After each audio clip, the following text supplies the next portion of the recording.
नांदवडे येथे पंचायत समिती सभापती प्राध्यापक विलास नाईक व उपसभापती संज्योती मळवीकर यांचा नागरी सत्कार, माजी आमदार राजेश पाटील यांच्यासह जिल्हा परिषद व पंचायत समिती सदस्यांचा गौरव, तालुक्याच्या विकासासाठी एकजुटीने व प्रामाणिकपणे काम करण्याचे आवाहन। चंदगड तालुक्यातील नांदवडे येथे पंचायत समितीच्या नूतन सभापती आणि उपसभापती यांच्या नागरी सत्काराचा सोहळा उत्साहपूर्ण वातावरणात पार पडला। ग्रामस्थांच्या वतीने आयोजित कार्यक्रमामध्ये पंचायत समितीचे सभापती प्राध्यापक विलास नाईक आणि उपसभापती संज्योती मळवीकर यांचा मान्यवरांच्या हस्ते सत्कार करण्यात आला। यावेळी माजी आमदार राजेश पाटील यांचाही मान्यवरांच्या हस्ते गौरव करण्यात आला। नवीन जबाबदारी स्वीकारलेल्या लोकप्रतिनिधींना शुभेच्छा देण्यासाठी तसेच तालुक्याच्या विकासासाठी सकारात्मक वातावरण निर्माण करण्याच्या उद्देशाने या कार्यक्रमाचं आयोजन करण्यात आलं होतं। ग्रामस्थांनी मोठ्या उत्साहाने सहभाग नोंदवत लोकप्रतिनिधींप्रती आपुलकी आणि विश्वास व्यक्त केला।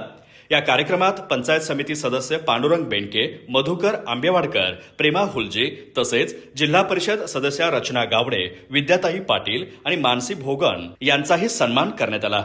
स्थानिक स्वराज्य संस्थांमध्ये कार्यरत असलेल्या या प्रतिनिधींनी ग्रामीण विकासासाठी दिलेल्या योगदानाबद्दल त्यांचा गौरव करण्यात आला। यावेळी मार्गदर्शन करताना माजी आमदार राजेश पाटील यांनी तालुक्याच्या सर्वांगीण विकासासाठी सर्वांनी एकजुटीने काम करण्याची गरज अधोरेखित केली। जनतेने दिलेल्या विश्वासाला न्याय देणं ही लोकप्रतिनिधींची मोठी जबाबदारी असून गावागावातील पायाभूत सुविधा, शिक्षण, शेती आणि सामाजिक विकासाच्या कामांना गती देण्यासाठी प्रामाणिक प्रयत्न आवश्यक असल्याचं त्यांनी सांगितलं। कार्यक्रमाच्या अध्यक्षस्थानी संतोष मळवीकर होते। त्यांनी अध्यक्षीय मनोगतातून लोकप्रतिनिधी आणि ग्रामस्थ यांच्या परस्पर सहकार्यामुळे ग्रामीण भागाचा विकास वेगाने साध्य होऊ शकतो असं सांगितलं। समाजात सलोखा आणि एकोपा वाढवत विकासाची भावना जोपासण्याची गरज असल्याचंही त्यांनी नमूद केलं।